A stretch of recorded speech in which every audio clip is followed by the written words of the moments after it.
ladies and gentlemen. I'd like to call to order James City County Wetlands Board. Protocol requires that I read a couple statements.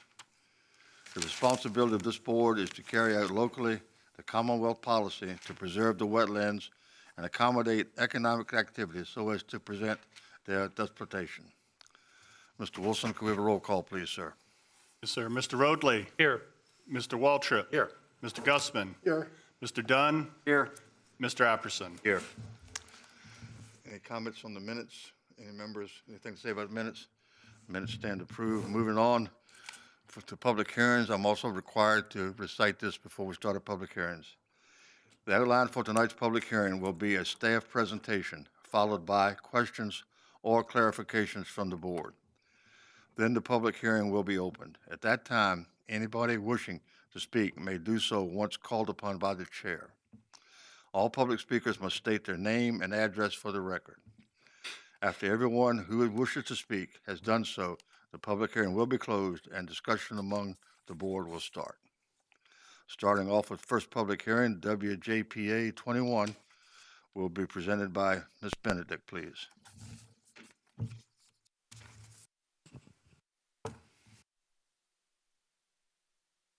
Good afternoon, Chairman, members of the board. My name is Robin Benedict, Watershed Planner for James City County. Mr. Neville Reynolds from VHB has applied for a wetlands permit on behalf of Mr. Michael Lavin and Miss Elizabeth Castelny, Association of the Preservation of Virginia Antiquities, to install an armor stone revetment on property located at 1365 Colonial Parkway within the Mill Creek watershed. This is otherwise known as the Preservation Virginia's Jamestown Island. Existing conditions of the site consist of a 1,700 linear foot concrete block revetment that was constructed sometime between 1901 and 1904. This seawall has begun to undermine, resulting in voids along the upper portions of the seawall. The applicants are proposing to construct a 1,716 linear foot armor stone revetment to address the failing toe and fill the voids in the upper portion of the wall with grout. The proposed stone revetment will serve to stabilize the foundation and provide additional protection to the block revetment during storm events. The revetment crest will sit at elevation +4, and the revetment toe elevation will be at elevation -2. The revetment will begin mid-slope and extend beyond the base of the existing toe. This project is proposed between mean low water and mean high water. Therefore, this project must be heard by the Wetlands Board. As published in the Virginia Register on July 11, 2005, the revised Wetland Mitigation Compensation Policy and Supplemental Guidelines, Regulation 4 VAC 20-390-10, Virginia, as a Chesapeake Bay program partner, is committed to achieve a no net loss of existing wetlands acreage and function in the signatories' regulatory programs. In order for a proposed project to be authorized to impact wetlands and compensate for the wetland loss in some prescribed manner, the following 3 criteria must be met. All reasonable mitigative efforts, including alternative siting, which would eliminate or minimize wetland loss or disturbance, must be incorporated into the proposal. The proposal must clearly be water dependent in nature, and the proposal must demonstrate clearly its need to be in the wetlands and its overwhelming public and private benefits. If the proposed project cannot meet one or more of the above criteria, the project must be denied or must occur in areas outside of wetlands. Should it satisfy all 3 criteria, however, compensation for the wetland loss is required. The sequence of acceptable mitigation options should be as follows: on-site, off-site within the same watershed, mitigation banks in the same watershed, or a payment of an in lieu fee. If compensation is required, it should be a condition of the permit. Staff has reviewed this application and finds that this project meets the 3 criteria outlined above. While there are no vegetated impacts to wetlands associated with this project, 10,300 square feet of non-vegetated wetlands and 20,600 square feet of subaqueous bottom will be impacted by this project. Staff has reviewed the above application and recommends approval of the application as presented. Should the board wish to approve the application, staff suggests the following conditions be incorporated into the approval.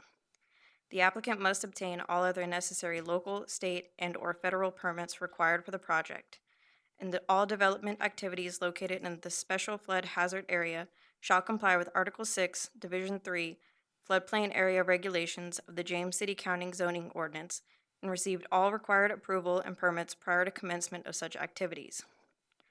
The wetlands permit for this project shall expire on January 12th, 2025 if construction has not begun, and if an extension of the permit is needed, a written request shall be submitted to the Stormwater and Resource Protection Division no later than December 1st, 2024, which is 6 weeks prior to the expiration date. Now, if you'll turn your attention to the board for a short presentation. Again, this is WJPA 21-0065 at 1365 Colonial Parkway for an armor stone revetment.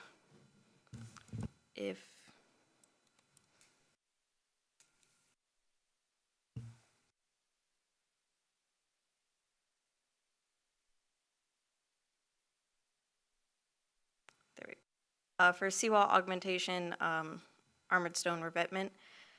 Here you can see the subject parcel outlined in blue. Again, this is in the Mill Creek watershed.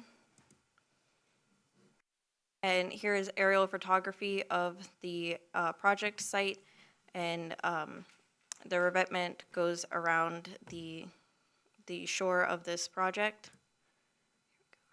Existing topography at this site, and the floodplain as it affects this site. Here is the first part of the proposed site plan, indicating mean low water and mean high water. You can see the existing seawall and then the revetment layered on top of it. And the other half of the site plan, again, mean low water is called out with the existing seawall and the layered revetment. Here's a cross-section of the first section shown in the site plan, with the existing concrete block seawall, filter fabric over top, along with some of the voids being filled in, and then the new revetment on top. And for that second section, more of the existing concrete block seawall is exposed with some of the voids filled, and then the new revetment. First site photograph starting on the west side, existing conditions at the site. Moving further down, and at the end of the project. In some of these photographs, it's easier to see the voids and depressions caused. Again, staff recommends approval with the following conditions. The applicant must obtain all other necessary local, state, and/or federal permits required for the project. All development activities located in the special flood hazard area shall comply with Article 6, Division 3, Floodplain Area Regulations of the James City County Zoning Ordinance, and receive all required approvals and permits prior to commencement of such activities. This wetlands permit shall expire on January 12th, 2025 if construction has not begun, and if an extension of the permit is needed, a written request shall be submitted to the Stormwater and Resource Protection Division no later than December 1st, 2024, which is 6 weeks prior to the expiration date. If you have any questions, I'd be happy to answer them at this time. There have been other projects on Jamestown Island, and they've been exempt from having to get permits from us. Why does this one need a permit? This one needs a permit because the revetment exists between mean low and mean high water. Also, Mr. Gussman, the Association for the Preservation of Antiquities is not a governmental agency, unlike the National Park Service, which owns the majority of Jamestown Island. That was the distinction we were making. Okay, yeah, that's the answer to my question. Any more questions for staff? Thank you, Ms. Benedict. At this time, we'd like to open the public hearing. Anyone wishing to speak, please come forward and identify yourself, and we'll be glad to listen to you.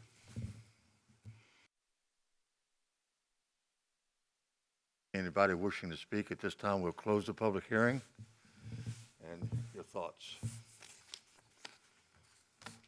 Hate to see Jamestown disappear. Yeah, I agree with that. Sir, Yes, please. we've closed the public hearing, and if I had my way, I'd be glad to let you come up and let us know. Let me check first of all and see if protocol would allow it. Mr. Wilson, can we do that? Please open up the public hearing All right, again. at this time, I'd like to open the public hearing again, please, if there's no objection. Now, sir, please come forward. Thank you. My name is Ken Jefferson. I'm actually coming up in a couple deals, but I'm just curious, who is it that owns the property? It's private property. It belongs by the Right. Virginia Association for the Preservation of Antiquities. It Don't just ask sounds me to too like much these about folks that, should be 'cause I really- getting paid to do what they're doing Sir, and not I'm pay sorry. for a permit. Slow down a little bit so we can hear. I can't hear what you're saying. Say that again. Seems to me that the folks that own the property should get aid in doing the work that they want to do. Just That like- doesn't I mean, fall under purview of Jamestown that. didn't have to file for waivers, so I'm just not understanding why it is that these folks need to when they're trying to do something to help the island and preserve the land. And we could talk about that for a long time. But my I answer just to wanted that to would be, say it. sir, that it's the same as any other owner of any private property, would be my answer to that, sir. I hope that's satisfactory. Thank you. Anyone else, since the public hearing is open now, wish to speak? If not, we'll close the public hearing again. Have any comments, emotions, anything you'd like to say? Ready for a motion? Chairman, I move to adopt the staff recommendation, for the resolution to grant the permit for Wetlands Board Case WJPA 21-0065. Is that a vote to adopt, correct? Correct. Mr. Wilson, would you call the roll, please, sir? Yes, sir. Motion to adopt, Mr. Roadley, Yes. Mr. Waltrip, Yes. Mr. Gussman, Yes, Mr. Dunn, Yes. Mr. Apperson. Yes. Thank you. According to my itinerary, the next business we have is board considerations. Does anyone have anything they wish to bring up? Any special privileges, Mr. Wilson? And entertain a motion to adjourn. Move. Wetlands Board meeting stands adjourned.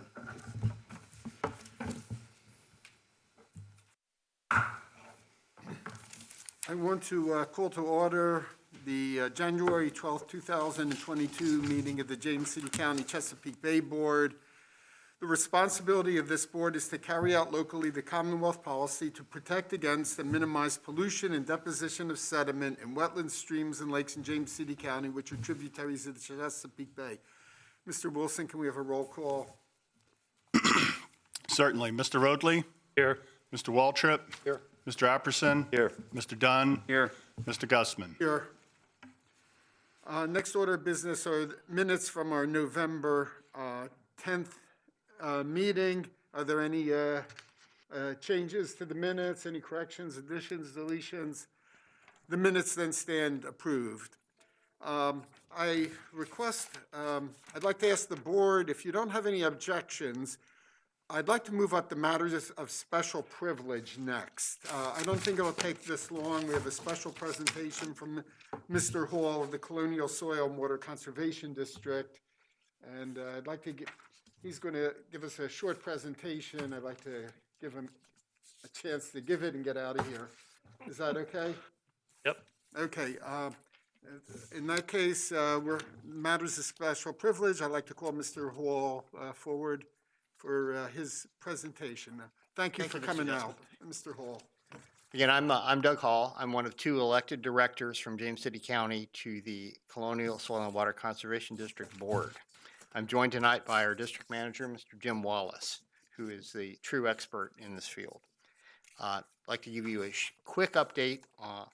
This presentation was also given to the Board of Supervisors by Mr. Lund, the other director, back in November. Mike, how do I advance it? You can just let us know. We'll do it. Okay, next slide, please. As you know, the soil and water conservation districts were created in response to the Dust Bowl back in the 30s. Our district is one of 47 in Virginia, and we are a political subdivision of the Commonwealth. We serve James City County, New Kent County, Charles City County, York County, and the city of Williamsburg.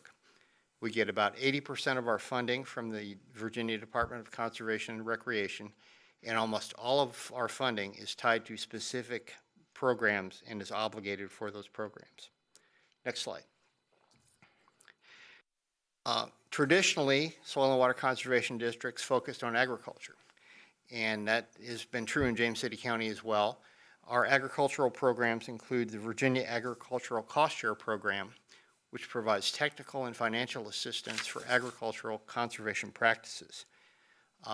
In the past 5 years, we spent over $107,000 in support of this program in James City County. The main programs that we implement are nutrient management plans, cover crops, and continuous no-till. In addition, with a joint agreement with the county, we conduct 5 Chesapeake Bay Preservation Act assessments of agricultural land each year. Next slide, please.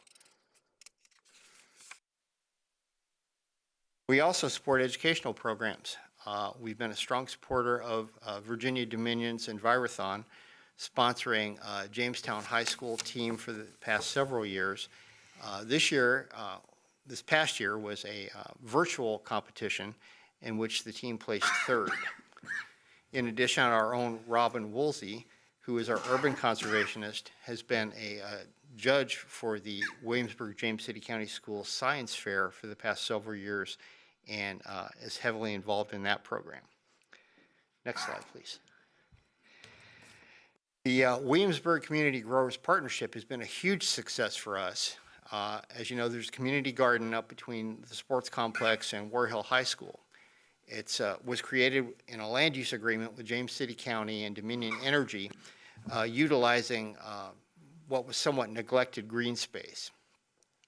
Robin, our urban conservationist, assists with weekly harvest from the garden, and some of that is delivered to the Grove Christian Outreach Center for food pantry clients. This past year, in 2021, we received a USDA Farm to School grant for over $96,000 in support of the community garden's conservation and education efforts. Next slide, please. Now, as our county has become more urbanized, we've focused somewhat on urban programs as well. The Virginia Conservation Assistance Program, or VCAP, provides technical advice and financial assistance for small conservation practices, mainly for private landowners. Since 2017, VCAP's provided over $69,000 to homeowners, homeowners associations, and schools here in James City County, with matching funds totaling over $43,000.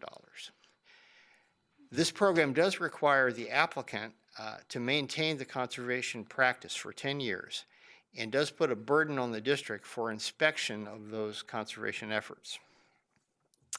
Next slide, please. Another urban program that has been implemented and carried out by Ms. Woolsey is Turf Love. This is a program that with support from the James City County Williamsburg Master Gardeners, teaching homeowners how to maintain their lawns in an environmentally responsible manner. Since 2019, we've completed nearly 300 nutrient management plans for private homeowners and 34 plans for county-owned properties. Couldn't have done this without the Master Gardeners. Judy McCormick, Dave Kleppinger, and Wendy Hamrick have been instrumental in executing this program. Robin has also appeared in an episode of This Week in James City County, the podcast, and has done a commercial airing on James City County cable channel for the Turf Love program. Next slide, please. This is a new program which I think you guys will be very interested in. We're in the baby steps of developing a shoreline evaluation program in conjunction with the Williamsburg James City County Master Gardeners. In this program, either one of the Master Gardeners or a staff member will conduct an assessment of a shoreline property, identifying problems, opportunities for improved management, and issuing a final report with recommendations for further assistance. Now, within our district, there's 152 miles of shoreline, so we're talking about quite a bit of property. Our staff has been getting some training as we're getting this program off the ground, mainly from the VIMS folks, Virginia Institute of Marine Science, the JCC Stormwater and Resource Protection staff, and the Northern Neck Master Gardeners. The Living Shoreline Program is covered under the Virginia Conservation Assistance Program, which will provide 75% of the total cost of remediation up to a cap of $15,000. So again, this is something that's up and coming, and we anticipate a great interest in this program. Next slide, please. So James City County has supported our district efforts in this past year, totaling almost $59,000.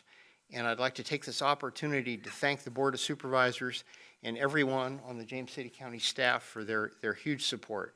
It's been wonderful. Next slide. For 2023, you can see it's gone up a little bit, what we're asking the county for.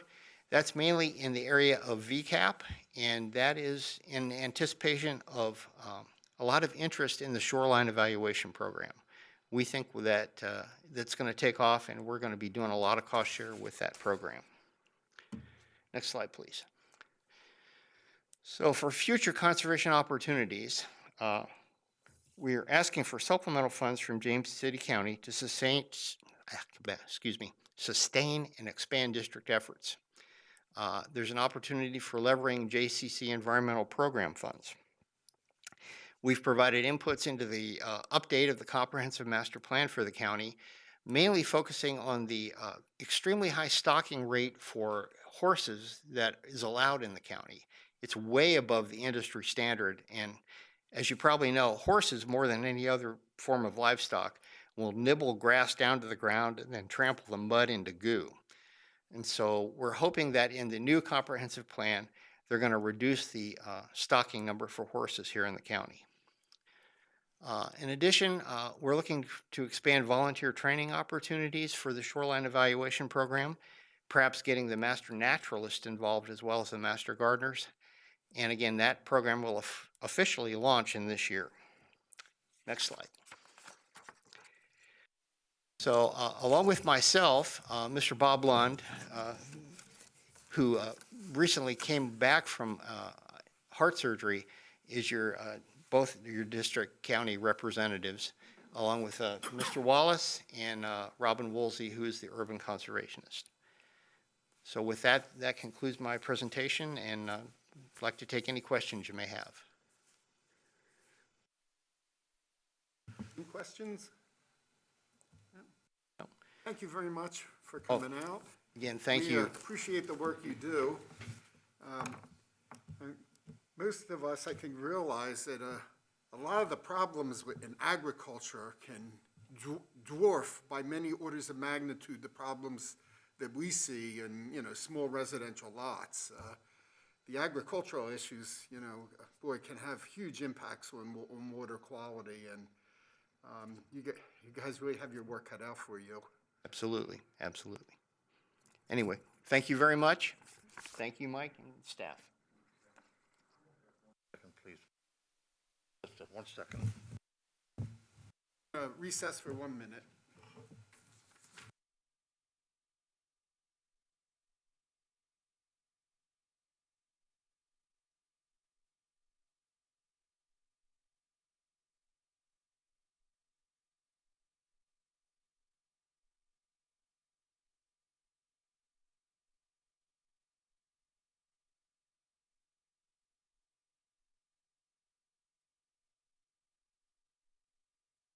Will be a staff presentation followed by any questions or clarifications from the board. Then the public hearing will be opened. At that time, anybody wishing to speak may do so once called upon by the chair. All public speakers must state their name and address for the record. After everyone wishing to speak have done so, the public hearing will be closed and discussion among the board will start. Our first public hearing is 3041 Heritage Landing, CBPA 21-0164. Ms. Benedict? Good afternoon, Mr. Chairman, members of the board. My name is Robin Benedict, James City County Watershed Planner. Mr. Richard Schaffler has applied for a Chesapeake Bay exception for encroachments into the RPA buffer for the replacement and installation of a retaining wall on property located at 3041 Heritage Landing Road within the Heritage Landing subdivision and the James River watershed. This parcel was platted in 1986 prior to the adoption of the Chesapeake Bay Preservation Ordinance in 1990. The total lot size of this property is 0.96 acres, of which 95% is located within the RPA. The applicant is proposing to replace the existing retaining wall located around the perimeter of the existing house, equating to approximately 122 square feet of impacts in the seaward 50-foot RPA. The replacement of this wall will not follow the existing footprint and will occur both landward and seaward of the existing retaining wall.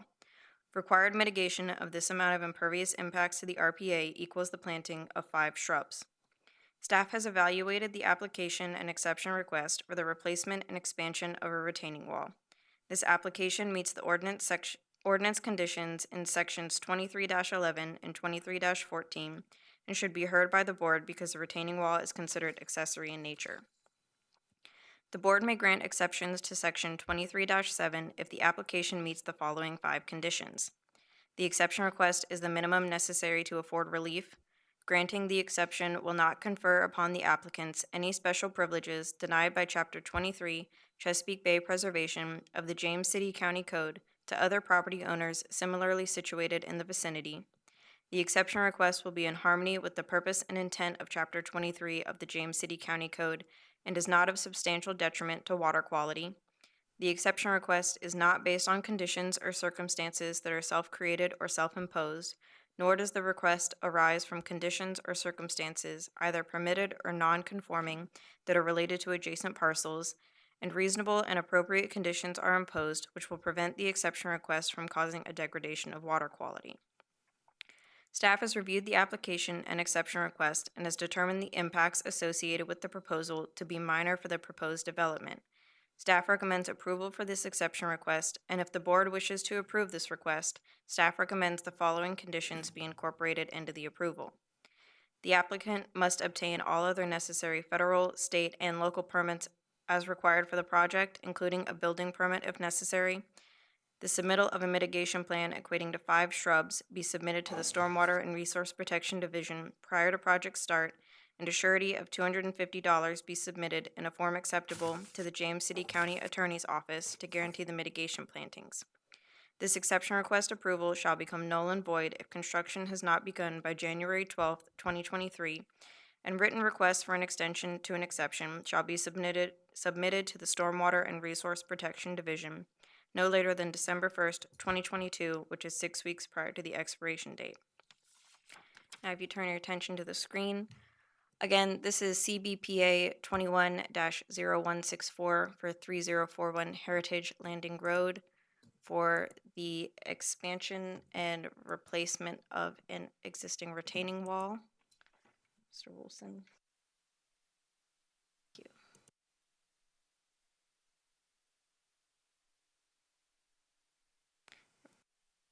Here you can see the subject parcel outlined in blue. Again, this is within the Heritage Landing subdivision and the James River watershed.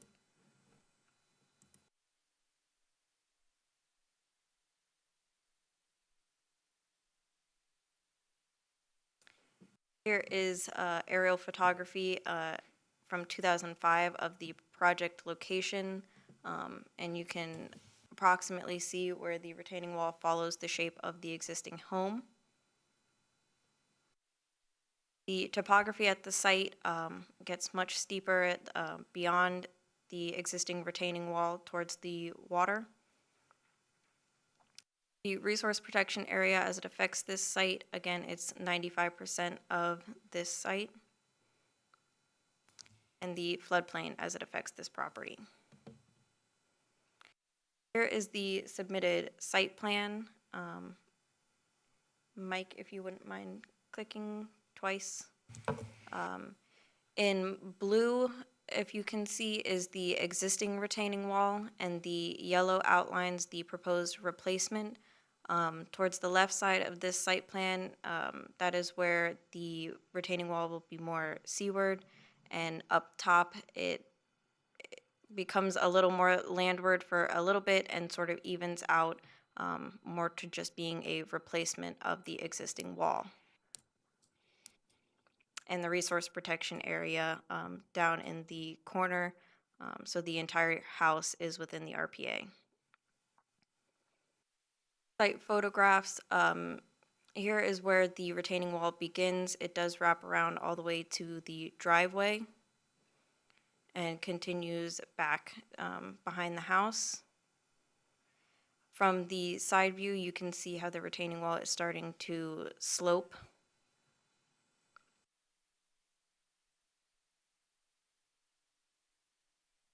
It continues around the back of the house, and it goes around a few of the trees existing on the property as well. And then it continues around the other side of the house. Again, wraps around a few trees and completely around the other side. Again, staff recommends approval with the following conditions: that all other necessary local, state, and federal permits be obtained, a mitigation plan consisting of 5 shrubs and a surety of $250 to guarantee these plantings be submitted to the Stormwater and Resource Protection Division. This exception request approval shall become null and void if construction has not begun by January 12th, 2023, with written requests for extension submitted no later than December 1st, 2022. If you all have any questions, I'd be happy to answer them at this time. Okay, no questions. At this time, I'd like to open the public hearing. Would the applicant like to address the board? Come on up, state your name and address. Hello, my name is Richard Schaffler. I'm here to answer any questions if you have any. Any questions? Fairly straightforward project, I think. Okay. Thanks for coming out. Right. Would anyone else like to address the board? Come on up, state your name and address for the record. Good evening. I'm Michael Halliday. I'm at 3037 Heritage Landing Road, right next to Richard. I've been a very good neighbor to Richard, know him to be very environmentally conscious since I moved in 2009, right next to him. And I wanted to speak just in support of this. I know what it's like to have some of the structures in that area and the degradation to go through. So my quick comment is in support of this application. Thank you. Okay, thanks. Anybody else like to speak? At this time, I'll close the public hearing. Any discussion from the board? Straightforward, I think. Yeah, okay. Can we have a roll call? Oh, would someone like to make a motion? I'll make the, Excuse me, go ahead, Mr. Dunn, please. I'll make the motion to adopt the resolution to grant the exception for Chesapeake Bay Board Case Cbpa TAC 21 TAC 0160 at 2521 Goodrich, Durfee. Okay, a motion to adopt the resolution. Can we have a roll call? Yes, motion to adopt, Mr. Roadley, Yes. Mr. Waltrip, Yes. Mr. Apperson. Yes. Mr. Dunn, Yes. Mr. Gussman. Yes. Okay, motion carries. You have your exception. Thanks for coming out. Next case is CBPA 21-0178. Sorry, Mr. Chairman, the motion that I just made was for the wrong CBPA. We said 0160, and that was for 0164. Oh. It's just a typo. Do it. Yes, let's redo the motion, please. Okay. Mr. Chairman, I make a motion to adopt the resolution to grant the exception for Chesapeake Bay Board Case CBPA TAC 21 TAC 0164 at 3041 Heritage Landing. Motion to adopt, Mr. Roadley, Yes. Mr. Waltrip, Yes. Mr. Apperson, Yes. Mr.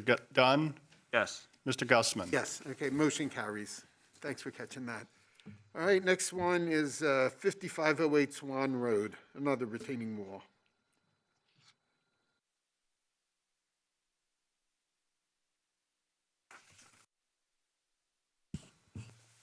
Good evening, Mr. Chair, members of the board. Mike Wilson here, Section Chief, Resource Protection, here to present case Cbpa 21-0178, 5508 Swan Road.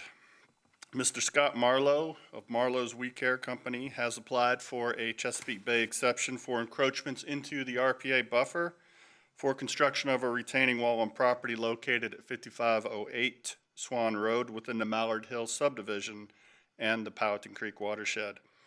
Property is further identified as James City County Tax Map Parcel 31406000011. Parcel was platted in 1991 after the adoption of the Chesapeake Bay Preservation Ordinance in 1990. Total lot size for this property is 0.72 acres, of which 72% is located within the RPA. In September of 2021, officials from James City County Stormwater Resource Protection Division received notice that a retaining wall was built on this property without a building permit or a Chesapeake Bay Preservation exception request. At that time, staff halted the construction of the project until both items had been approved. The applicant constructed a 73 linear foot retaining wall located entirely within the RPA. Required mitigation for this amount of impervious cover to the RPA equals the planting of 3 shrubs.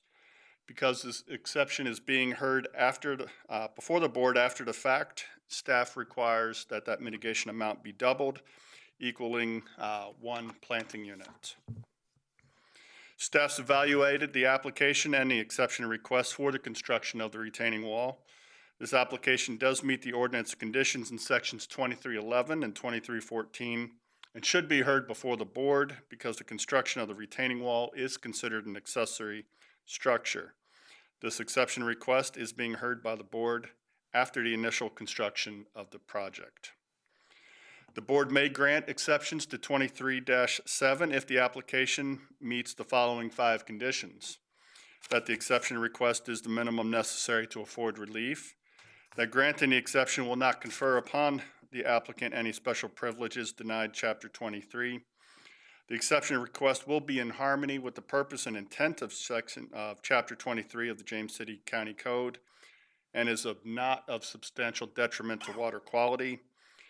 That the exception request is not based on conditions or circumstances self-created or self-imposed, nor does the request arise from conditions or circumstances permitted or non-conforming that are related to adjacent parcels, and that reasonable and appropriate conditions are imposed which will prevent the exception request from causing a degradation in water quality. Staff's reviewed the application and the exception request and has determined the impacts associated with the proposal to be minor. Staff recommends approval of the exception request, and if the board wishes to approve this request, staff does recommend the following conditions be incorporated into that approval. That the applicant must obtain any other necessary federal, state, and local permits as required for the project, and this does include a building permit. That the submittal of a mitigation plan equaling 1 canopy tree, 2 understory trees, and 3 shrubs be submitted to the Stormwater and Resource Protection Division prior to the project restarting. That a surety of $500 be submitted in a form acceptable to the James City County Attorney's Office to guarantee the mitigation plantings. That the exception request become null and void if construction is not begun by January 12, 2023, and that written requests for extensions be submitted to our office no later than December 1st, 2022, 6 weeks prior to that expiration date.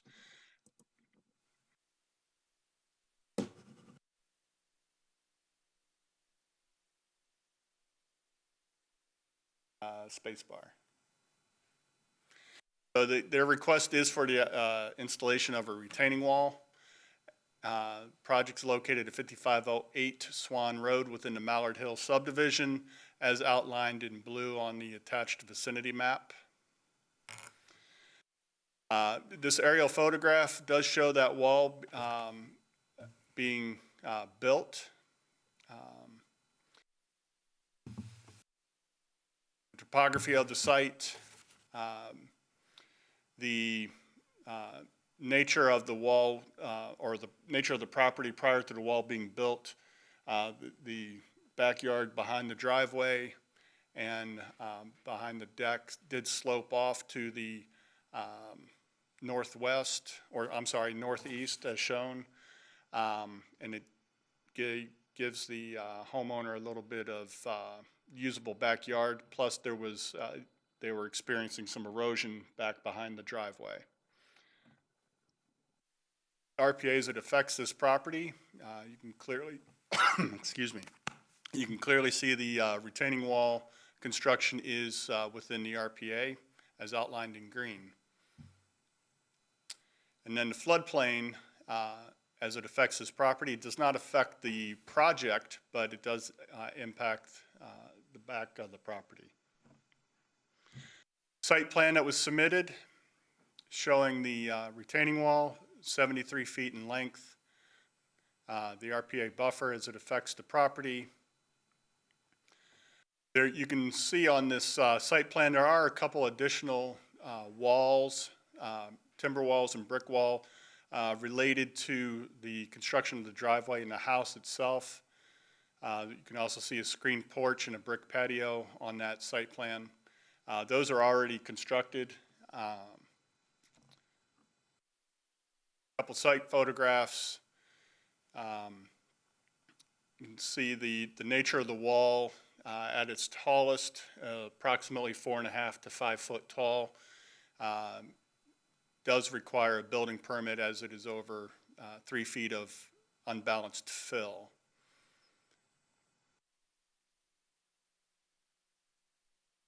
And then you can see that the wall was not completed. When staff became aware of the wall, we did halt construction and required them to get a building permit and a Chesapeake Bay exception. Should this board decide not to issue an exception for the wall, it will need to be removed and grades reestablished to what they were previous to the construction.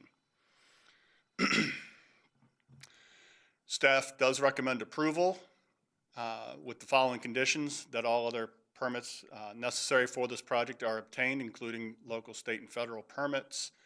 Local permit would be building permit issued by Building Safety and Permits. Mitigation plan consisting of 1 canopy, 2 understory, and 3 shrubs be submitted to our division. That a surety of $500 be submitted to our division to guarantee those mitigation plantings. That the request become null and void in 1 year from tonight's date, January 12, 2023, and that written request for an extension, should that be required, be submitted no later than December 1st, 2022. Be happy to answer any questions the board may have on this project. Questions? Was it the homeowner doing this project, or was it another contracted company? The homeowner contracted with the Marlowe's We Care company. I do believe I said it was the homeowner that had started the project. It was actually the contractor. So I did misspeak one time. Sorry for the confusion. I'm sorry, who was the contractor? Marlowe's We Care. I believe they are based out of Newport News. This project is basically completing that wall where it's not been completed. Yes, we are asking the board approve the construction of the retaining wall and allow them to finish constructing it. Leave the existing one in and complete the. And complete it. That is correct, sir. Yes, sir, Mr. Apperson. Based on the picture I saw, the number 1 that you had there, it looked to me like what I could see, the work was exceptionally good. I didn't see any erosion, no fill. It looks to me like the project, would you characterize the construction as excellent or good, especially from an erosion standpoint? For the part of the wall that was built and in those photographs was built, it appeared to be built correctly. the part that was not finished, that's the part that was the tallest, and needs a little bit of oversight from building permits and safety. Yes, sir. Thank you. Can I ask a question? Why was it not completed when they started it in the first? Staff was called before the wall had been finalized. You actually stopped the work? We talked to the homeowner and advised stopped, him okay. of his various alternatives. One of those being removing the wall, the other going through a violation procedure. And the third was to get an after-the-fact permit approved by the board, and that it does include double permit fees and double mitigation. Where we are now. Which is where we are currently. That is correct. No other questions for staff? I'd like to open the public hearing. Is the applicant here? Want to come up, state your name and for the board? Sir, I'm Scott Marlowe. We are just applying for the permit to complete the wall. So that he had an erosion problem. Water was running and he's got big holes there that we were trying to mitigate with a retaining wall. And so I just didn't, I looked on the website. It wasn't very clear to me about how to apply retaining wall permit. It says retaining. So I proceeded, and obviously lesson learned, but at the same time I can start over and do it. Okay. So, Mr. Marlowe, so you're clear now on the absolutely. regulations in James City Absolutely. County? Without a doubt. I understand. Mr. Marlowe, our staff is great, and if you have any questions about any work in James City County, pick up the phone and just ask them, just make a phone call, and they will Absolutely. explain to you Completely exactly. understand. It won't happen again. We know about that now. Okay. Okay. Any other questions for Mr. Marlowe? Okay. Thank you, sir. Thank you. Would anyone else like to speak on this issue? Okay, at this time, I'll close the public hearing. Any discussion among the board?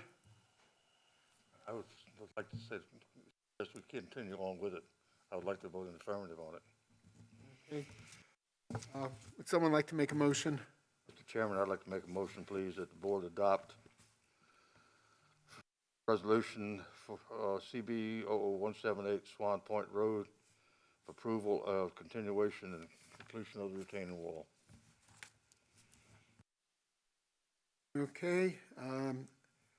We have a motion to adopt a resolution to grant the exception for CBPA 21-0178 at 5508 Swan Road. Can we have a roll call, please? Motion to adopt. Mr. Roadley? Yes. Mr. Waltrip? Mr. Apperson? Yes. Mr. Dunn? Yes. Mr. Gussman? Yes. Okay, it's granted. Thank you, gentlemen, for coming out and taking care of this. Next case is CBPA 21-0194 for 4812 Bristol Circle. Who's going to be doing the presentation on this one? Ms. Benedict.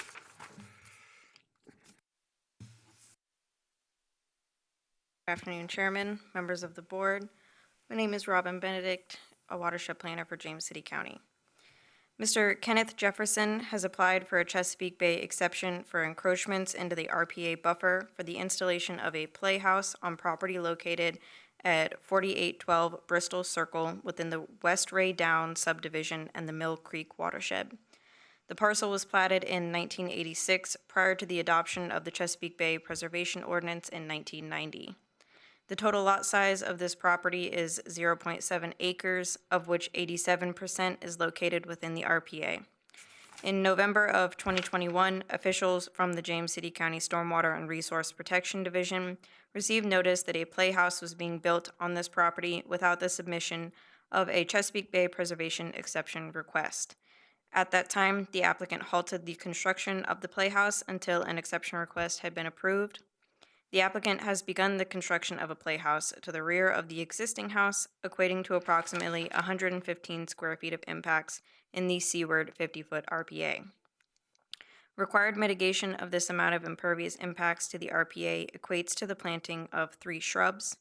Because this exception request is being heard before the board after the fact, staff would require double mitigation units equating to 1 planting unit. Staff has evaluated the application and exception request for the installation of a playhouse. This application meets the ordinance conditions in sections 23-11 and 23-14 and should be heard by the board because the installation of a playhouse is considered accessory in nature. This exception request is being heard by the board after the initial construction of the project. The board may grant exceptions to section 23-7 if the application meets the following 5 conditions. The exception request is the minimum necessary to afford relief. Granting the exception will not confer upon the applicants any special privileges denied by Chapter 23, Chesapeake Bay Preservation of the James City County Code to other property owners similarly situated in the vicinity. The exception request will be in harmony with the purpose and intent of Chapter 23 of the James City County Code and is not of substantial detriment to water quality. The exception request is not based on conditions or circumstances that are self-created or self-imposed, nor does the request arise from conditions or circumstances either permitted or non-conforming that are related to adjacent parcels, and reasonable and appropriate conditions are imposed which will prevent the exception request from causing a degradation of water quality. Staff has reviewed the application and exception request and has determined the impacts associated with the proposal to be minor for the proposed development. Staff recommends approval for this exception request, and if the board wishes to approve this request, staff recommends the following conditions be incorporated into the approval. The applicant must obtain all other necessary federal, state, and local permits as required for the project. The submittal of a mitigation plan equating to 1 canopy tree, 2 understory trees, and 3 shrubs be submitted to the Stormwater and Resource Protection Division prior to project restart, and a surety of $500 be submitted in a form acceptable to the James City County Attorney's Office to guarantee these mitigation plantings. This exception request approval shall become null and void if construction has not begun by January 12th, 2023, and written requests for an extension to an exception shall be submitted to the Stormwater and Resource Protection Division no later than December 1st, 2022, which is 6 weeks prior to the expiration date. Now for a short presentation. Again, this is CBPA 21-0194 at 4812 Bristol Circle for the installation of a playhouse. Here you can see highlighted in blue the subject parcel. Again, this is within the West Ray Downs subdivision and the Mill Creek watershed. Aerial photograph of the approximate project location.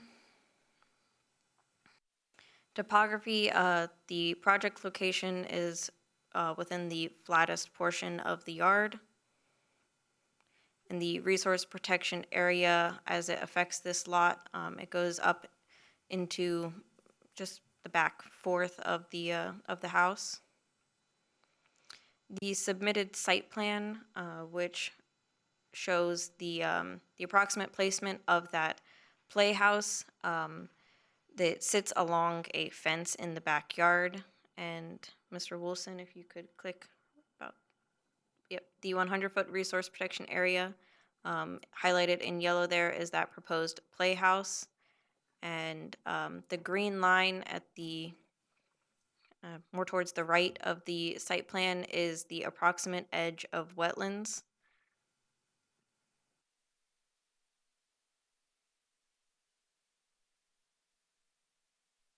Moving on to site photographs, there is the existing proposed playhouse that Mr. Jefferson begun construction on. The approximate edge of wetlands sitting right beyond the fence in this photograph. And again, wetlands as seen from beyond that fence. Looking at the existing playhouse, the edge of wetlands sitting right at that fence line, you can see the progress made on the playhouse. And again, the base of the playhouse as it exists now. Again, staff recommends approval with the following conditions. All other necessary local, state, and federal permits be obtained. A mitigation plan equating to 1 canopy tree, 2 understory trees, and 3 shrubs be submitted, along with a surety of $500 to guarantee these plantings. This exception request approval shall become null and void if construction is not begin by January 12th, 2023, with written requests for extension submitted no later than December 1st, 2022. If the board has any questions, I'd be happy to answer it now. Robin, can you go back to the site? I mean, I know the site plan is a schematic, but I was trying to gauge where, I mean, the lot is rather long. Where is it in the,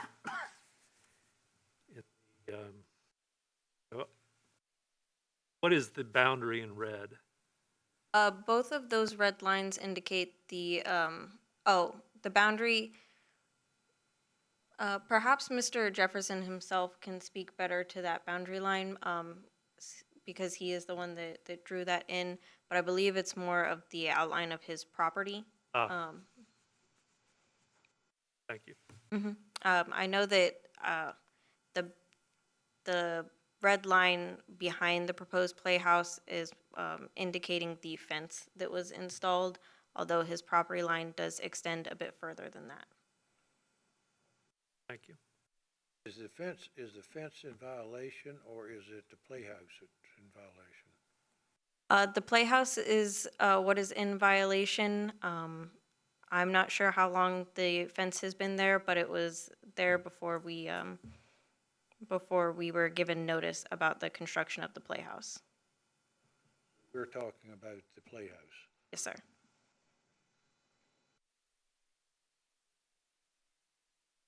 Okay, at this time, I'd like to open the public hearing.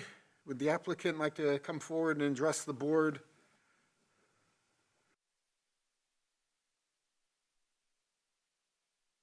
Jefferson, I live at 4812 Bristol Circle.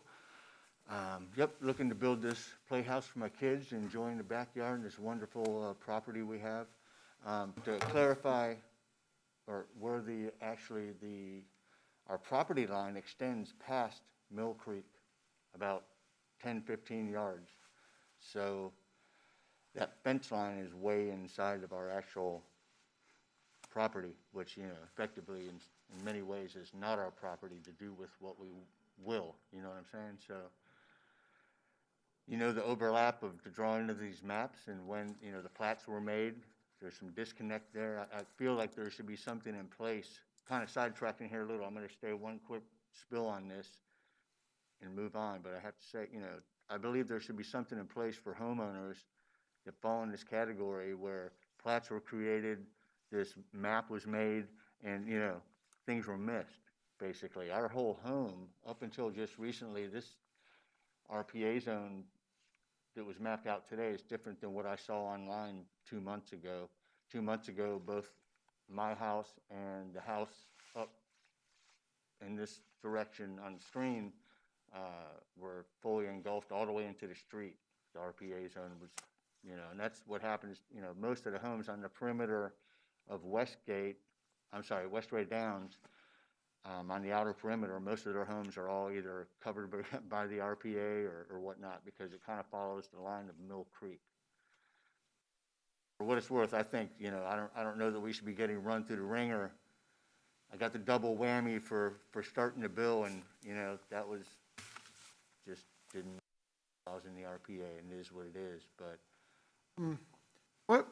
Well, you're raising actually a very important point. Are you saying that a couple of weeks ago you checked the county maps and the county maps of the RPA were wrong? I'm not saying they were wrong. They were drawn the way they were drawn, and then someone came in. So, homes were built in '91, probably about the time that these maps were being finalized and put out publicly. So there's this place, they didn't know this place was getting built. And then here we are with all these homes built inside the RPA. And then now for me to even up 10 feet behind my house, or up until 2 months ago, I couldn't have put anything anywhere on my property without coming to see you guys. And it just seems like there should be like a grandfather clause, something in there that helps folks out in our situation. I've heard a couple other folks seemingly almost falling into that today.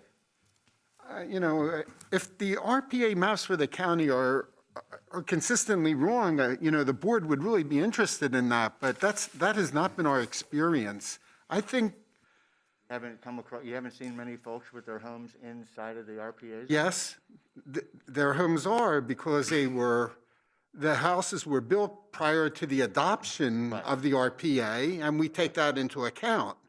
And that's purpose of this board is to correct for that. The law was passed and, a lot of homes were built before that, and that's why we have this whole process. But the maps, as far as I'm aware, are accurate. And if you look up, you go to your property map and you click on, the underlayment, for the RPAs, I think they've always been correct. I've never heard I've never heard that challenge. I think the staff's pretty good about keeping the RPAs up to date.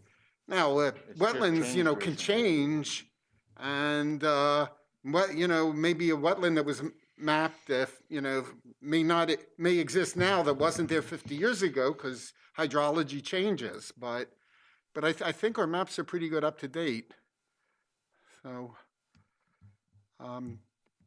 To me, it's not, when you're saying up to date, I'm not sure exactly what you're stating. I'm just merely stating that my whole home, this whole place was in the RPA. If the RPA had been in place when the plats were being written and people knew about this, the home never would have been built, right? Mr. Wilson, So here I do you have am an in this answer for that? gray area. Was this where- house built prior to the 91. adoption of the RPA?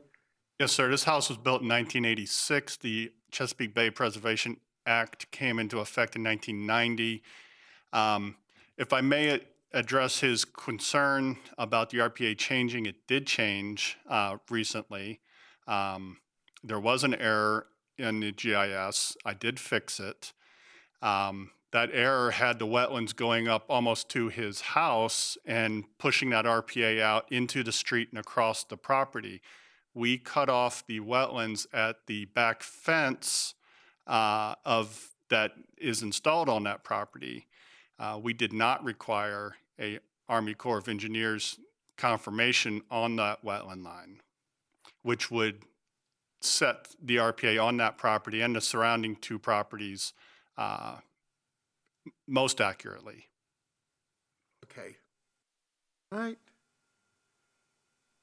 I stand corrected, then there was a change then made. Okay, thank you. Right, and to my knowledge, it appears, and actually, sir, you were incorrect. My house was not built in 86. The plat was done in 86 or 87. The home was built in 91.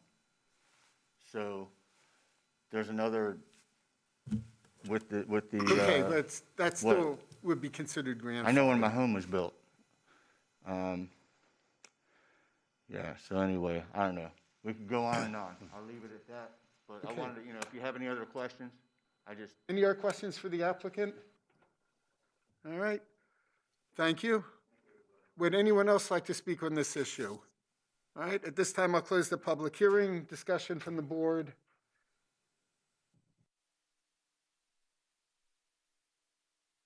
This is the wetland. It looks,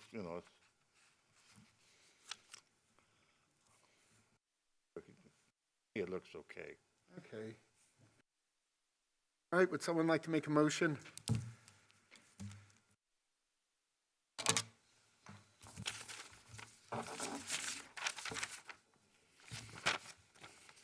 Mr. Chairman, I'd like to make a motion. The board vote for adoption. CPBA 21-0194 Bristol Circle Playhouse. Okay, we have a motion to adopt the resolution to grant the exception for CBPA 21-0194. Can we have a roll call, please? Motion to adopt, Mr. Roadley, Yes. Mr. Waltrip, Yes. Mr. Apperson, Yes. Mr. Dunn, No. Mr. Gussman. Yes. Okay, motion carries. You have your exception. Good luck with completing the playhouse. It's like a right good size one.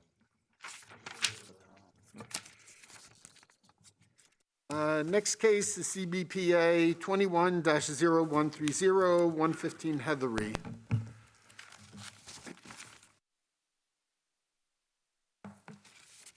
afternoon, Mr. Chairman, members of the board. My name is Robin Benedict, Watershed Planner for James City County.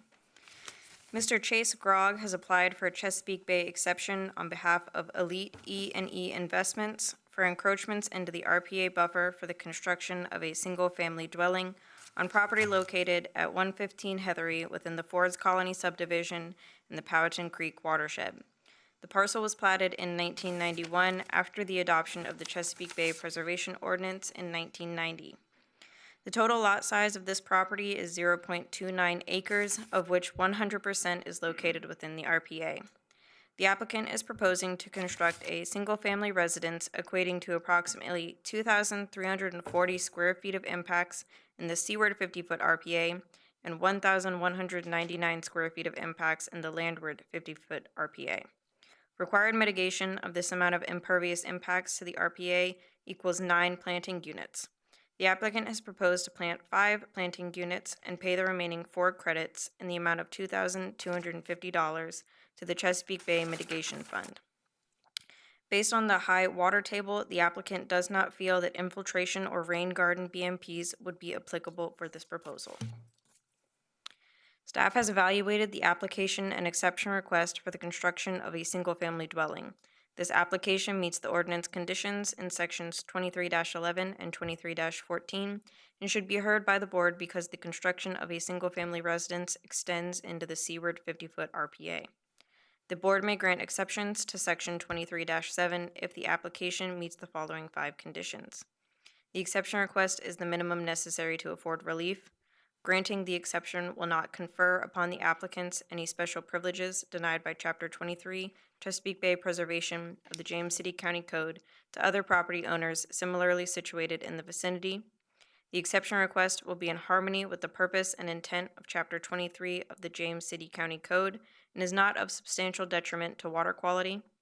The exception request is not based on conditions or circumstances that are self-created or self-imposed, nor does the request arise from conditions or circumstances either permitted or non-conforming that are related to adjacent parcels, and reasonable and appropriate conditions are imposed which will prevent the exception request from causing a degradation of water quality. Staff has reviewed the application and exception request and has determined the impacts associated with their proposal to be major for the proposed development. Staff recommends approval for this exception request, and if the board wishes to approve this request, staff recommends the following conditions be incorporated into the approval. The applicant must obtain all other necessary federal, state, and local permits as required for the project, including a building permit if necessary. The submittal of a mitigation plan equating to 5 planting units be submitted to the Stormwater and Resource Protection Division. A surety of $4,500 be submitted in a form acceptable to the James City County Attorney's Office to guarantee the mitigation plantings, and a payment of $2,250 be made into the Chesapeake Bay Mitigation Fund. This exception request approval shall become null and void if construction has not begun by January 12th, 2023, and written requests for an extension to an exception shall be submitted to the Stormwater and Resource Protection Division no later than December 1st, 2022, which is 6 weeks prior to the expiration date. Again, this is Cbpa 21-0130 for 115 Heathery for the construction of a single-family dwelling. Here you can see the subject parcel outlined in blue. Again, this is within the Fords Colony subdivision and the Powhatan Creek watershed. Aerial photograph of the proposed project location. The topography at the site, you can see where the topography indicates the wetlands that exist on this site. The resource protection area, which again is 100% of this property, and the floodplain as it affects this site. Could you go back and show me where the wetlands are again? I couldn't quite see that. I was just saying with the topography towards, in relation to this, the south side of this map indicating wetlands present there. Mr. Gussman, if I may. Yeah. The wetlands follow approximately that lower contour line is shown pretty close to where the project location arrow is pointing. The yellow line that sort of, Correct. okay, so everything below that is wetlands. Okay.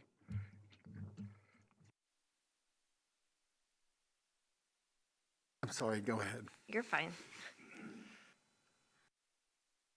Here is the submitted site plan for this, this project.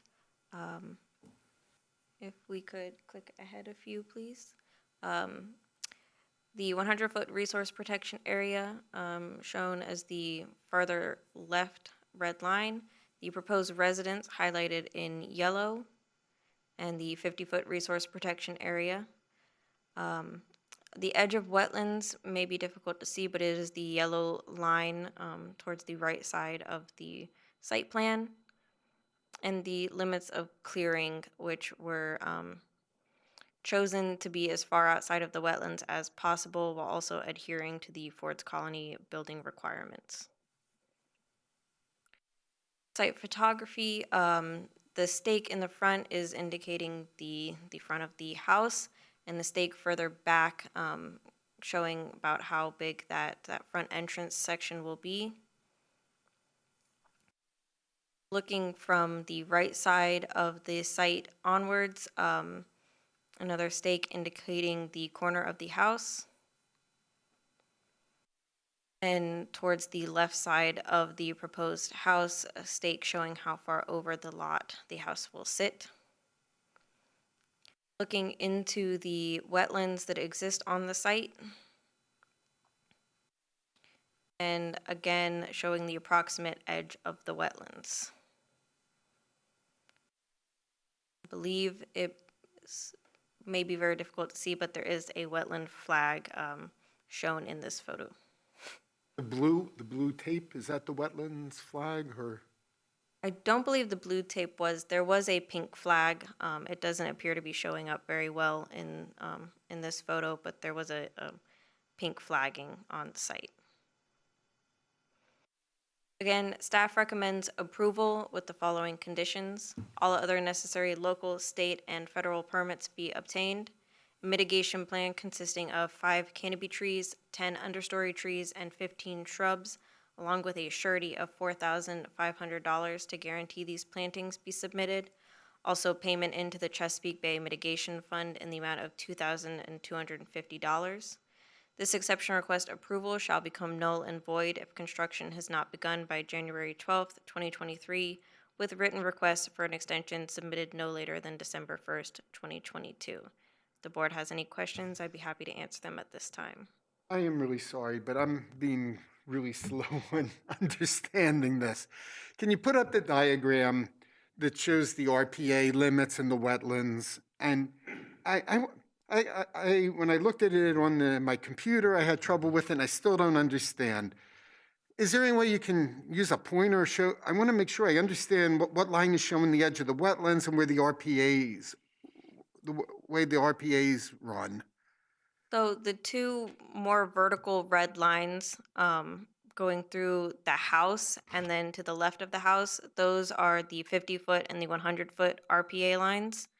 And then more towards the right side, right past the edge of the house, is going to be the edge of wetlands. Is that, now, I see like a yellow and green line. Is the green the edge of the wet?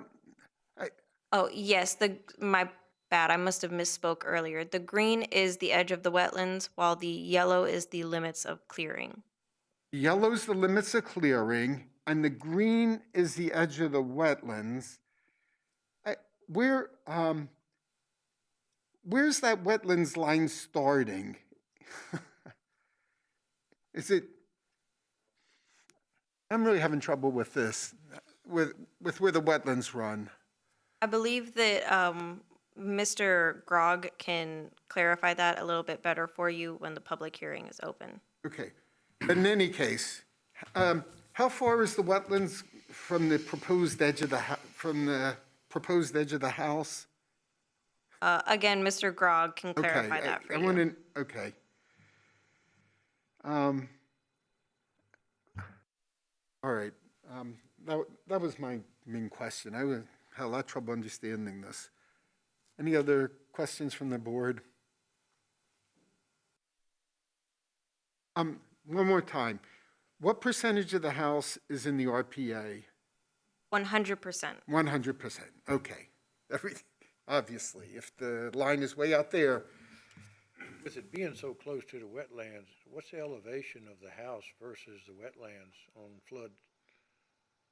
I will defer that question to Mr. Grog. isn't it, for right on the edge of the wetlands, where's the floodplain coming up to? All right. And what I also don't understand, this was platted in 91. So how did we, the ordinance was already adopted. How did the approval process allow for a lot that's 100% in the wetlands if it was after the ordinance was already approved? I thought that's the whole point of the ordinance, is we don't allow these things to be platted. I know you can't answer that, but maybe Mike can shed some light on that. I would be happy to address your concerns, Mr. Gussman. And it has to do with the plans being in development came into effect. And those plans that had been under review at that time, those were considered grandfathered. Therefore, the subdivision infrastructure and stormwater and water and sewer and all those utility impacts would be grandfathered in, and then the individual lots would have to go through the process at the time of development. It's the same process that we did in 2004 when the ordinance was revised. I wasn't here in 1990. So I can't speak to that as 100% factual, but I do know we followed the same procedure in 2004, and I was present at that time.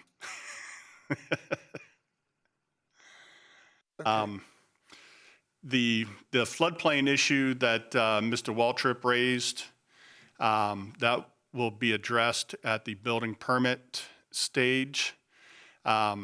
Because this lot has different resources that are going to be impacted with the development of a house, they're trying to get their Chesapeake Bay exception request approved first, and then they'll deal with the floodplain issues, as I said, during the building permit stage. Those do include the finished floor elevation being 2 feet or greater than the floodplain elevation on that lot. I don't have that information on the top of my head, Mr. Waltrip, but I'm sure Mr. Grog knows what the floodplain elevation is and what the minimum first floor elevation needs to be.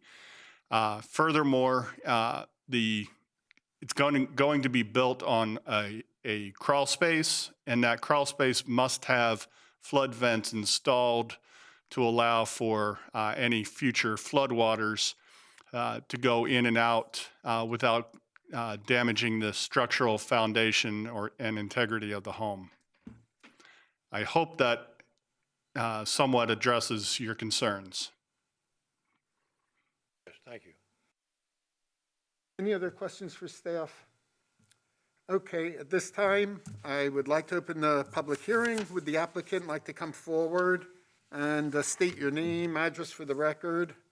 Good evening, Chase Grog with Land Tech Resources, 7657 Turlington Road, Toano, Virginia, 23168.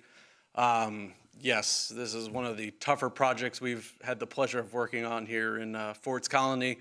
To address your questions, Mr. Gussman, the house is about 5 feet on that right side off the edge of the wetlands. It's an extremely tight lot that just doesn't give us a lot of relief. We've placed the house on the left side as close as we can. It's 5 feet off of the left property line, which is the minimum requirement with Ford's Colony, as well as it's sitting right on the front setback. So it's basically nestled as far left and as far forward as we could to get it away as far as possible. what were your other question? To answer your question about the wetlands, so there's a concrete ditch that is there's common area in between this lot and our lot to the right. The Is wetlands, there any way he can, can I we have a approach pointer or and something? just point on the screen?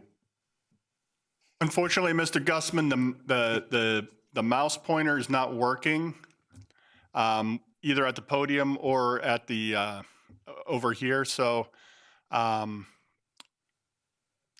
I guess, I have a paper copy I can hand him. sure. Just be aware that anything you hand to the board becomes public record and you won't get it back. That's okay. So there's a concrete ditch in the common area in the wetland. That's what Mike was talking about. But they're kind of loosely, edge of wetlands basically take over right third of the lot. Did you actually have a wetlands delineation Yep, done? their Army Corps confirmed.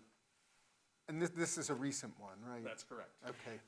And- Do our board members want to see that? I understand. Can see it. Mr. Gussman, Yeah. we did receive the Corps confirmation on the wetland line today.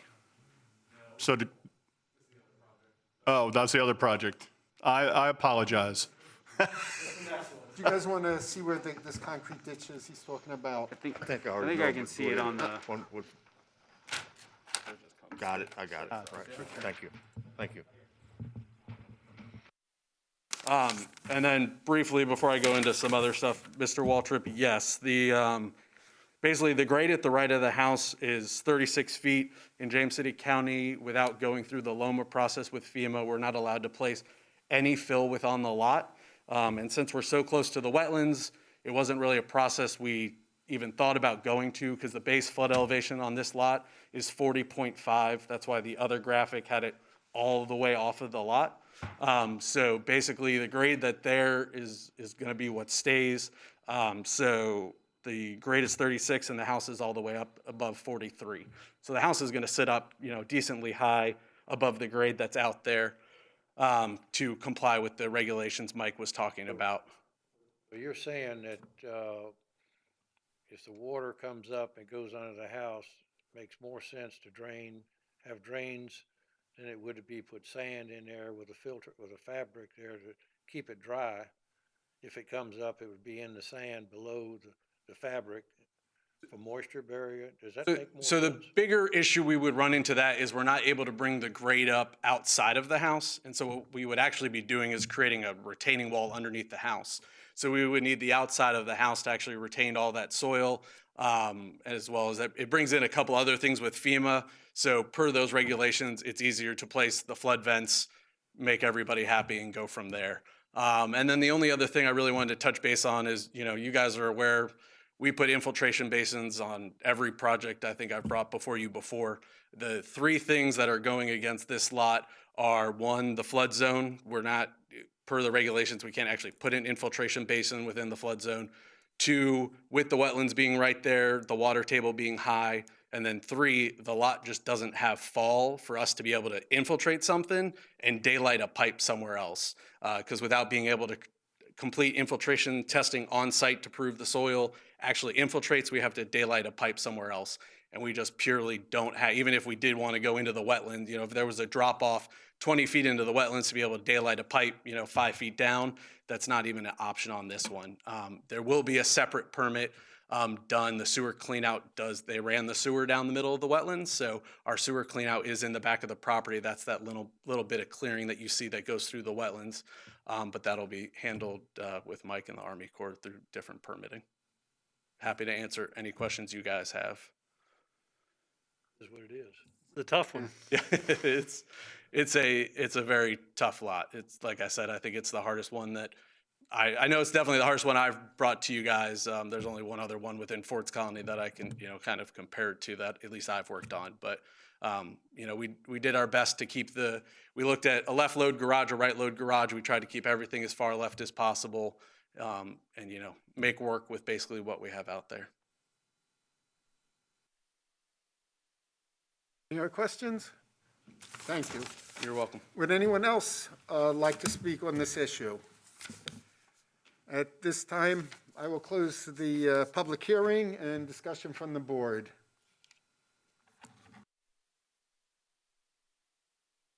Well, Mr. Chairman, we've had other projects in Ford's Colony that are difficult projects as well. To deny the permit denies use of the lot for building purposes, but this property has a lot of things going against it, CBPA being one of them.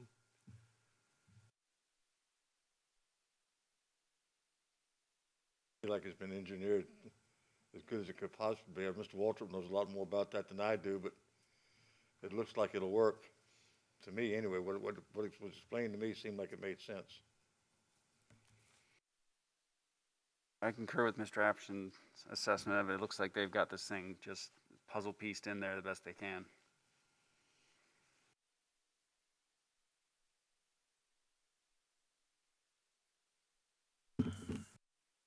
Anyone like to make a motion? Mr. Chairman, I make a motion to adopt the resolution to grant the exception for Chesapeake Bay Board case CBPA TAC 21 TAC 0130 at 115 Heathery. Roll call, please. Motion to adopt, Mr. Roadley, Yes. Mr. Waltrip, Yes. Mr. Apperson, Yes. Mr. Dunn, Yes. Mr. Gussman. No.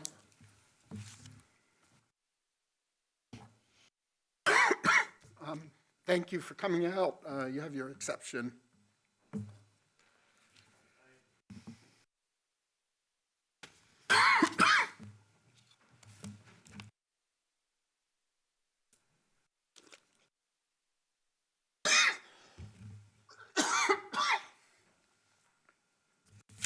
Next case is CBPA 21-0185.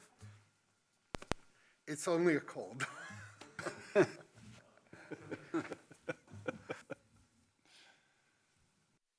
afternoon, Mr. Chairman, members of the board. My name is Robin Benedict, watershed planner with James City County. Mr. Chase Grogg, Atlantic Resources, has applied for a Chesapeake Bay exception for encroachments into the RPA buffer for the construction of a single-family dwelling with an attached deck and patio on property located at 215 St. Cuthbert within the Ford's Colony subdivision and the Powhatan Creek watershed. The parcel was platted in 1991 prior to the changes in the Chesapeake Bay Preservation Ordinance in 2004. The total lot size of this property is 0.35 acres, of which 83% is located within the RPA. The applicants are proposing to construct a single-family dwelling with an attached deck and patio equating to approximately 2,901 square feet of impacts in the landward 50-foot RPA and 2,098 square feet of impacts in the seaward 50-foot RPA. Total impacts to the RPA equate to 4,999 square feet. Therefore, required mitigation of this amount of impervious impacts equals 13 planting units. The applicant may instead plant 7 planting units and pay the remaining 6 credits in the amount of $3,000 to the Chesapeake Bay Mitigation Fund. Staff has evaluated the application and exception request for the construction of a single-family dwelling with an attached deck and patio. This application meets the ordinance conditions in Section 23-11 and Section 23-14 and should be heard by the board because the construction of a single-family dwelling extends into the seaward 50-foot RPA. The board may grant exceptions to Section 23-7 if the application meets the following 5 conditions. The exception request is the minimum necessary to afford relief. Granting the exception will not confer upon the applicants any special privileges denied by Chapter 23, Chesapeake Bay Preservation of the James City County Code to other property owners similarly situated in the vicinity. The exception request will be in harmony with the purpose and intent of Chapter 23 of the James City County Code and is not of substantial detriment to water quality. The exception request is not based on conditions or circumstances that are self-created or self-imposed, nor does the request arise from conditions or circumstances either permitted or non-conforming that are related to adjacent parcels, and reasonable and appropriate conditions are imposed which will prevent the exception request from causing a degradation of water quality.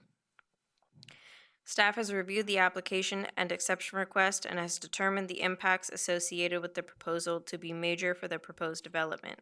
Staff recommends approval for this exception request, and if the board wishes to approve this request, staff recommends the following conditions be incorporated into the approval. The applicant must obtain all other necessary federal, state, and local permits as required for the project, including a building permit if necessary.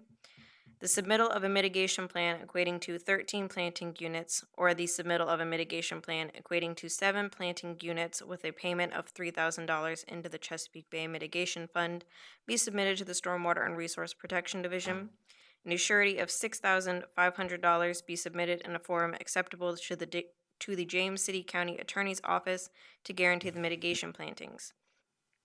This exception request approval shall become null and void if construction has not begun by January 12th, 2023, and written request for an extension to an exception shall be submitted to the Stormwater and Resource Protection Division no later than December 1st, 2022, which is 6 weeks prior to the expiration date.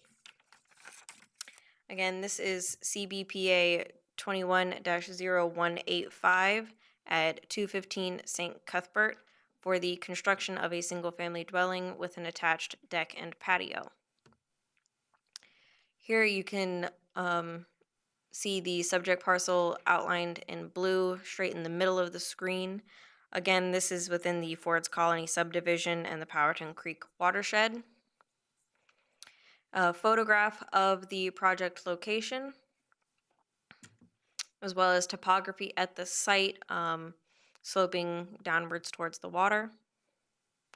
The resource protection area as it affects this site, again, it's 83% of this site is RPA. And towards the water on this lot is a sanitary sewer line. It is the bright yellow line going across the water at the back of the site. Here is the submitted site plan. The red lines indicating the 100-foot and 50-foot RPA buffer, and the proposed residence highlighted in yellow, along with the edge of wetlands designated in green towards the rear of the existing house, or of the proposed house. Site photographs, starting with the front of the proposed house, looking back. The side of the house shown by a stake in the distance, if you can see it. And looking back up the hill towards the front of the house. And then looking straight back to the wetlands. Again, a wetlands flag, pink wetlands flag shown in this photo, showing the wetlands line on this property. Again, staff recommends approval with the following conditions. All other necessary local, state, and federal permits be obtained. A mitigation plan equating to 13 canopy trees, 26 understory trees, and 39 shrubs, or a mitigation plan of 7 canopy trees, 14 understory trees, and 21 shrubs, along with a payment of $3,000 into the Chesapeake Bay Mitigation Fund be submitted. A surety of $6,500 to guarantee these plantings be submitted. And this exception request approval shall become null and void if construction has not begun by January 12th, 2023, with written requests for an extension submitted no later than December 1st, 2022. If the board has any questions, I'd be happy to answer them at this time.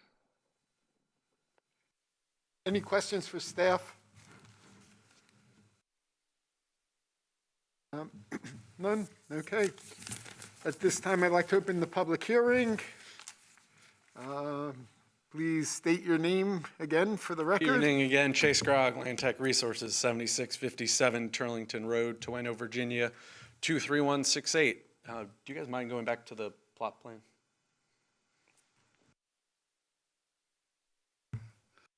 So yeah, not quite as bad as the last one. Another one with wetlands across the back.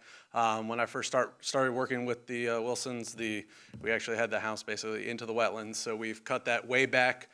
This house at its closest point is 10 feet off the wetlands in the back, with the actual house itself being even further than that.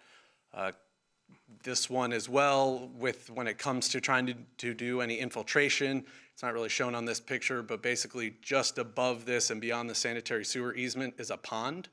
So we didn't, again, have that depth as well as a place to daylight a pipe to be able to have good infiltration, you know, and make that be successful. We're doing as well with the mitigation. That's why we don't think we can fit it all on the site. That's why we asked to be able to pay into it, because again, it's just a tight site to try and fit that much mitigation. So that's why we asked for the request to be able to plant some, or, you know, pay into the fund to be able to have some offsite credit. So happy to answer any questions on this one as well. Is the pond a retention pond, a constructed pond, or is it a natural pond? I don't actually know if that particular one in Forts Colony, I don't know if Mike knows off the top of his head if it is one of their original BMPs. It is a BMP pond. I don't know if it was built in conjunction with the golf course, but it was definitely built with the subdivision. Like the setbacks are pretty close on the lines, but it looks like this house is probably a little bit easier than the last one, because it looks like 53 to 49 elevation, you got about 4 feet on this one to the edge of the house, corner of the house elevation. So you're higher up. Yeah, exactly. And I mean, so it's a basement lot, so there'll be a walkout portion in the back, as well as, again, kind of like the other one, it's slammed. I mean, on these lots, we do our best to, you know, on a typical lot, I like to keep a house, you know, a foot or 2 feet off of a setback just to make it easier for building and everything. On these particular lots, you know, we push them as close to the setbacks as we can to try and. I don't think you're gonna get the water in the basement, in the underside of the house like the other one. Right, yep, you know, exactly, yep. This does include the deck and the patio in the back, right? Well, this proposal does, yes. Yep, that's in all the calculations and in what you're, you know, approving or did. Will you be burying downspouts? Or are you just gonna drop them? It's not we haven't, I don't know. It's up to the builder. You know, if there's a particular, you know, one you guys prefer that, you know, you would like, more than happy to do that. Just didn't get to that point on, you know, what the builder would want to use. I don't actually know off the top of my head if the house has gutters. So one of the issues is the building of the house, and the other issues that we can run into is erosion that results from the construction of the house. Right. And then the need to come back into the Cbpa and either fix or put a retaining wall in or what have you. So if you could just keep, my recommendation would be to keep an eye towards those items that can help reduce that uncontrolled runoff and exacerbate erosion. We can look at, you know, again, piping, even if it's ground gutters, piping that water and getting it away from those swales on the side just to help with that erosion down the side, and let it daylight in some, you know, gravel out in the back to help it, you know, come out a little slower and in a more controlled fashion, protect those side swales. Any other questions? Okay, thank you. Would anyone else like to speak on this issue?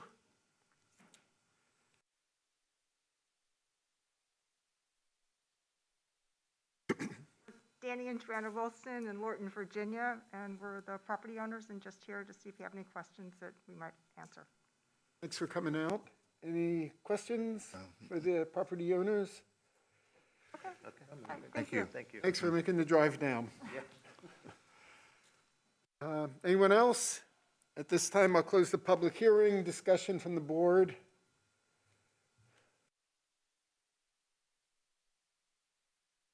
Mr. Wilson, have we managed to build on the last lot in Forts Colony, or are there any left? I can't wait until we hear the last lot in Forts Colonies. I know, they've been going downhill for a long time. Okay, any discussion from the board? Would someone like to make a motion? I'll make a motion that we adapt resolution to grant the exception for Chesapeake Bay case Cbpa 2.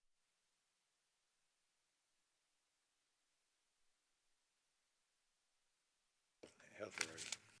Waltrip, let me amend your motion because I believe the number is wrong on this one. Is wrong on that Should be CBPA 21-0185. 185 at 215. Okay, is the record clear on that? Did you get that? Okay. Yes, Mr. Chairman, we've got the revised motion. Thank you, Mr. Roadley. You're welcome. We have a motion to adopt. Mr. Roadley? Yes. Mr. Waltrip? Yes. Mr. Apperson? Yes. Mr. Dunn? Yes. Mr. Gussman? Yes. Okay, motion carries. Good luck with your house and the project. We're up to matters board consideration. The first matter is CBPA 21-0153, 164 West Landing.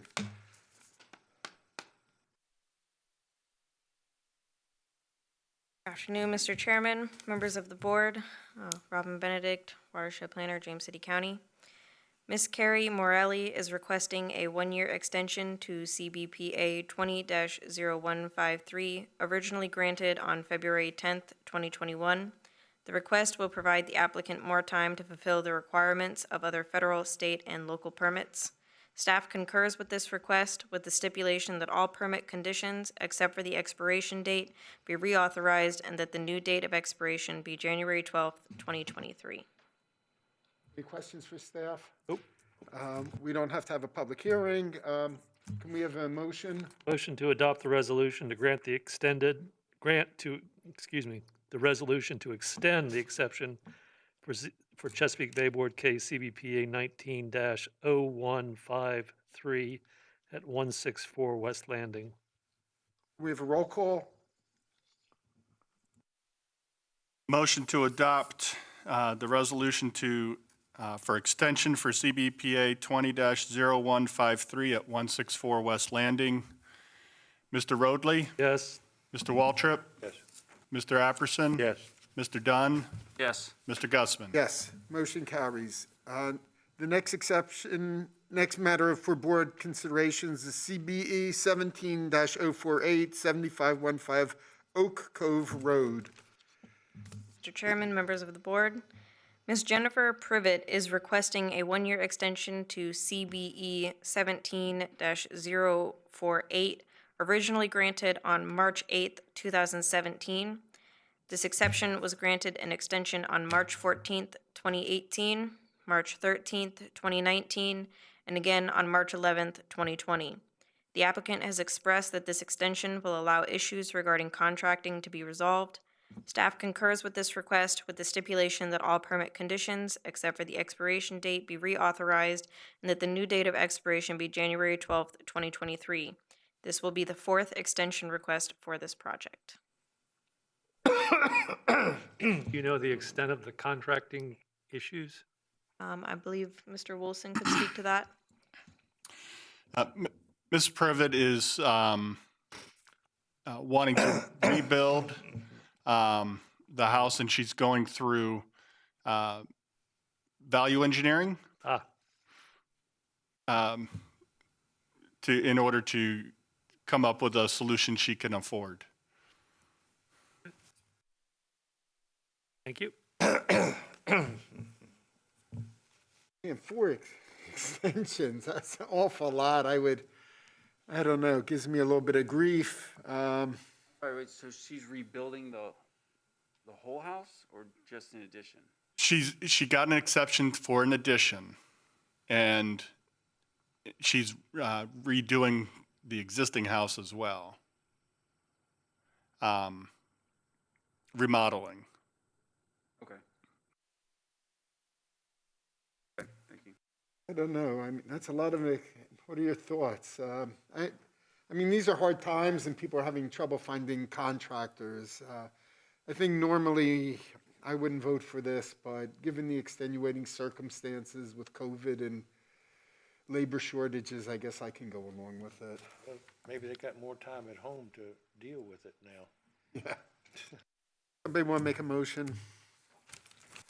Mr. Chairman, I'll make a motion to adopt the resolution to extend the exception for Chesapeake Bay Board case CBE TAC 17 TAC 048 at 7515 Oak Cove Road. Hey, Mr. Wilson, can we have a roll call? Motion to adopt the extension. Mr. Roadley, Yes. Mr. Waltrip, Yes. Mr. Gusman. Yes. Mr. Apperson. Yes. Mr. Dunn. Yes. Okay, we're up to our final board consideration and definitely our most interesting case that we've had in a long time. 5032 River Drive. Yes, Where thank- are we? Yes, thank you, Mr. Chairman, members of the board. Before you are two appeals of violations of the county's Chesapeake Bay Preservation Ordinance on residential property at 5032 River Drive. You previously granted a deferral to Mr. Patterson on two occasions. Mr. Coleman, the contractor, has also appealed the notice of violation, so we're here today on both of those appeals.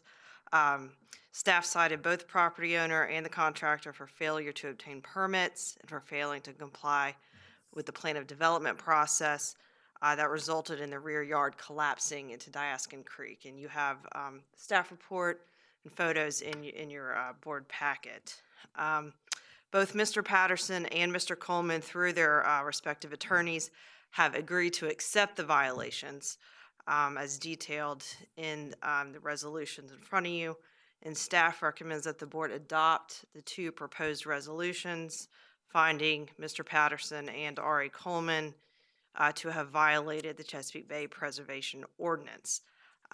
Your approval will allow the county to file an enforcement claim in circuit court if needed.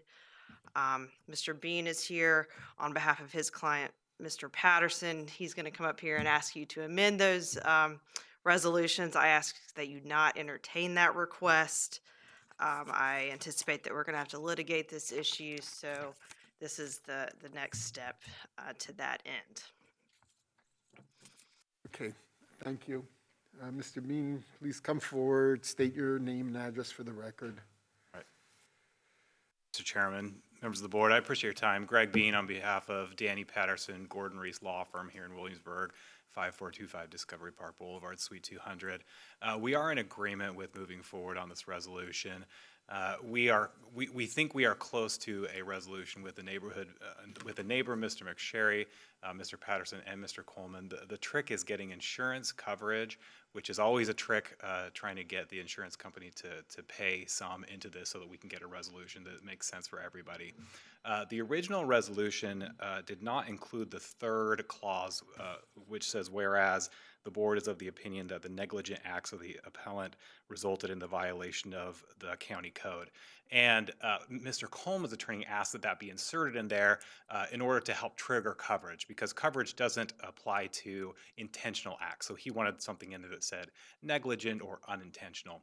Now, Mr. Patterson is of the opinion that language is not necessary for him, and let me tell you why it's important for him. If we do have to litigate this, then the court of law is going to determine who is responsible and who should bear the brunt of that. Now, it's anticipated that if we do have to litigate, that Mr. Patterson will obviously say that Mr. Coleman should bear the brunt of it. And the judge is going to be there to balance those equities.